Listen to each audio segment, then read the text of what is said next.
ሾርት ኖት መጻፍ ያስቸገራችሁ ሰዎች እና ሾርት ኖት እንዴት አድርጌ ልጻፍ ጊዜን በጣም እየወሰደብኝ ነው ምናምን ላላችሁ ለምትሉ ተማሪዎች የሚገርም መፍትሄ ይዤላችሁ መጥቻለሁ። እና ክላራ ነኝ። It's been a while ያው እንደ ሀሳቤ ከሆነ በየሳምንቱ ምናምን እንዴት እንደሚሆን አሳያችኋለሁ ብዬ ነበር፣ ግን ያው እንደ ዲስአፒር አንዳንዴ ያው የተለየ ምክንያት የለኝም። አንዳንዴ ከእንቅልፋችሁ ስነሱና ጀስት ሪከርድ ማድረግ አትፈልጉም። ከዛ ደግሞ ለራሳችሁ ነገ ቀርጻለሁ ከነገ ወዲያ ቀርጻለሁ ትላላችሁ፣ ግን ደግሞ ወራት ይቆጠራሉ። ያ ነው እንግዲህ የተፈጠረው እና 12ኛ ክፍል ተጀመረ። ማስቴ እንዳሰብኩት አይደለም። It's different, not bad, just heavy። ያው የሆነ እንዴት ነው ኤቭሪባዲ ከእናንተ የሆነ የሚጠብቀው ነገር አለና ያ ትንሽ ከበድ ያደርገዋል።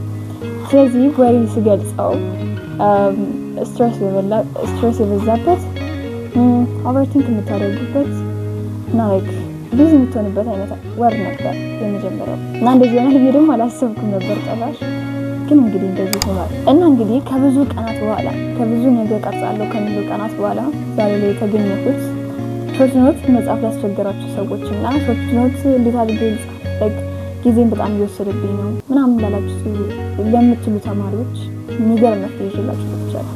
አልዋሻችሁም እና መፍትሄውን ያገኘሁት እኔ ኢንስታግራም ላይ ስክሮል ሳደርግ ነበር እና ተማሪ ናትና እንዴት እንዳነበበችና ወይ ምን ተጠቅማ ጥሩ ውጤት እንዳመጣች እየተናገረች ነበርና ያለችውን ኤአይ ሰማሁት። ከዛ እስኪ በቃ ልሞክረው ምናምን ነገር ብዬ ጉግል ላይ ሰርች አደረኩት። ስሙ ትሩቦ ኤአይ ይባላል። እዚህ ጋር የምታዩት ነው። ይሄኛው ዌብሳይቱ ነው፣ ይሄኛው ደግሞ አፕሊኬሽኑ ነው። በሁለቱም መጠቀም ትችላላችሁ፣ ግን እኔ ዌብሳይቱን ይሰራልኝ ብቻ በተመቻችሁ።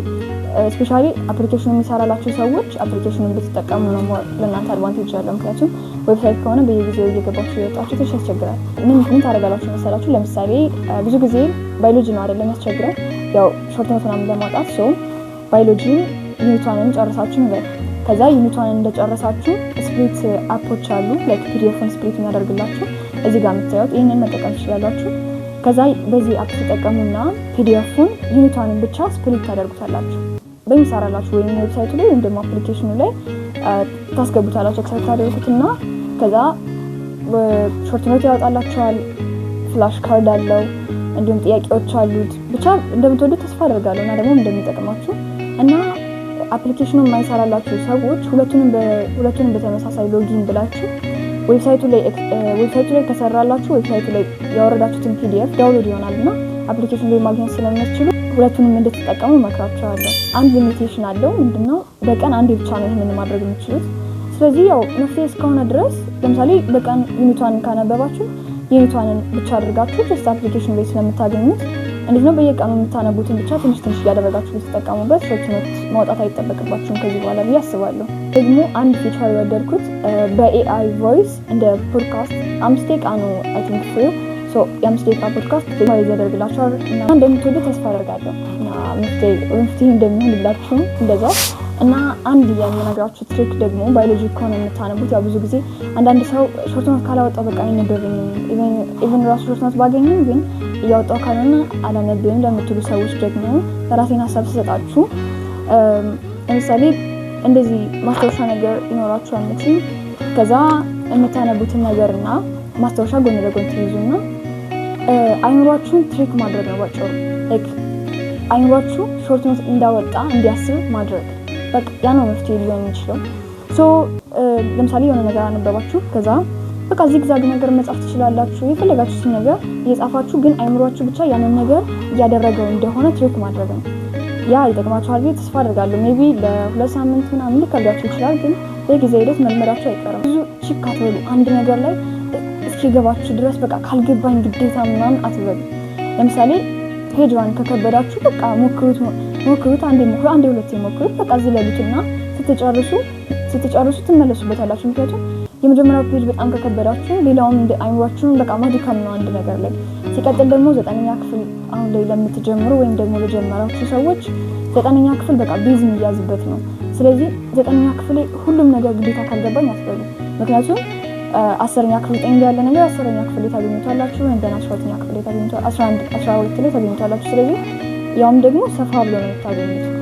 በጣም ይሄ በቃ ግዴታ ካልገባኝ ምናምን ብላችሁ በጣም ጊዜያችሁን አትግደሉ።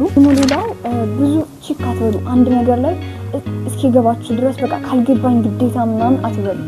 ለምሳሌ ፔጅዋን ከከበዳችሁ በቃ ሞክሩት፣ አንዴ ሁለቴ ሞክሩት። በቃ ዝለሉትና ስትጨርሱ ትመለሱበታላችሁ። ምክንያቱም የመጀመሪያው ፔጅ በጣም ከከበዳችሁ ሌላውም እንደ አይዋችሁም በቃ ማድካም ነው አንድ ነገር ላይ።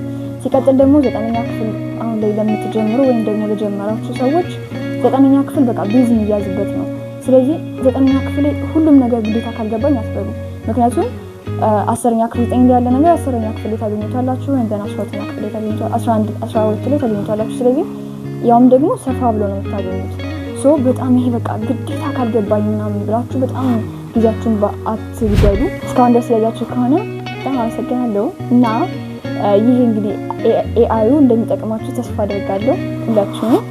ለሁላችሁ መልካም ድል እመኛለሁ። እንዲሁም ደግሞ ቪዲዮ ስላልሰራው ይህንን ቪዲዮ ለመስራት በጣም አስቸግሬ ነበር። ምክንያቱም አንዴ የረሳው ነገር ነበር እንዴት ቪዲዮ እንደሚሰራ የመጀመሪያ ቀን ይመስላል ስለምናገር እና ይሄም እንደሚጠቅማችሁ ተስፋ አደርጋለሁ። ላይክ፣ ሼር፣ ሰብስክራይብ እያደረጋችሁ ይህንን ቻናል እናሳድገው እና አመቴ ምን እንደሚመስል አሁን ከዚህ በኋላ ቶሎ ለማሳየት እሞክራለሁ። ስለተከታተላችሁ በጣም አመሰግናለሁ። መልካም ጊዜ ይሆንላችሁ።